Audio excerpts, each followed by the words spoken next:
দল পুনর্গঠনের প্রক্রিয়ায় সক্রিয় থাকবার জরুরি। সেই কারণে এবং আমাদের নেতা কর্মীরা যে ভারপ্রাপ্ত চেয়ারম্যানের নির্দেশনা মেনেছে, আমরা তৃণমূল পর্যায় থেকে সর্বোচ্চ চেষ্টা করেছি নেতা নির্বাচন করে আজকে এই জায়গায় আসবার জন্য। আমরা কিছুটা ব্যর্থতা হয়তো আমাদের আছে, তারপরও আমরা মোটামুটি সন্তুষ্ট যে আমরা একটা জায়গায় আসতে পেরেছি। এটির প্রধান শক্তি ছিল আমাদের ঐক্য। প্রথম আবেগ তাড়িত হয়ে আমার সম্পর্কে অনেক কথা বলেছেন যে দল পুনর্গঠনের ব্যাপারে।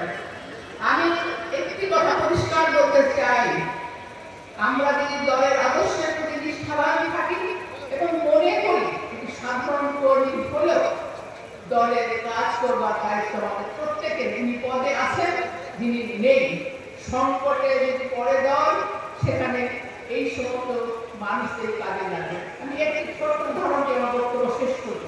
28-এ এবং আমাদের প্রিয়তমা কবি দুষ্টা বলতেন, তোমরা ধাপে ধাপে নেতৃত্ব তৈরি করো, একজন জেলে যাবে আরেকজন আসবে। আমরা সেই চেষ্টাটি করেছি এবং আমাদের এই যে ছোট ছোট অখ্যাত নেতা কর্মীরা তারা সহায়তা দিয়েছে। আমরা বিশ্বাস করি যারা দল এবং দেশকে ভালোবাসি। আর একটি উদাহরণ দিয়ে আমি আমার বক্তব্য শেষ করব। এরশাদ বিরোধী আন্দোলনের কথা আপনারা বলেন, আমাদের নেতা কর্মীরা সকলেই জেনেছে। ভীতিকর পরিস্থিতি।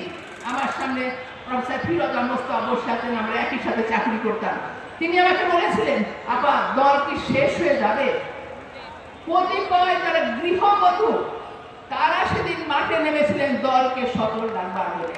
ফিরোজ মোস্তফা ছাত্র জীবনকে রাজনীতি করেছে, সেদিন এই কথার পরিপ্রেক্ষিতে আমরা চেষ্টা করেছি আবার কি করে গোপনে সকলকে সমর্থন করা।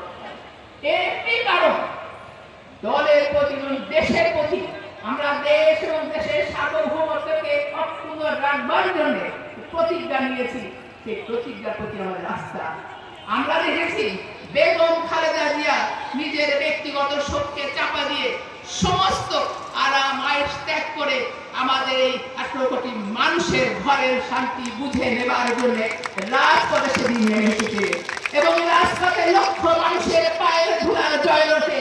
সেদিন তার আন্দোলনের বিজয়ের শেষ জায়গায় পৌঁছে গিয়েছিলেন তিনি। তার বিজয় নিশান উড়েছিল গণতন্ত্রের নেত্রী, সে আপসীন নেত্রী হিসেবে। সেই নেত্রীর আদর্শ আমাদের সামনে ছিল এবং এখনো আছে। আমরা যশোর জেলা বিএনপি সকলে আমরা ঐক্যবদ্ধ আছি, ঐক্যবদ্ধ ছিলাম এবং ঐক্যবদ্ধ ছিলাম বলেই আমরা আজকে একটি সফল সমাপ্তির দিকে আসতে পেরেছি এবং আমরা গণতান্ত্রিক প্রক্রিয়ায় নেতা নির্বাচনের মাধ্যমে আমরা বিশ্বাস করি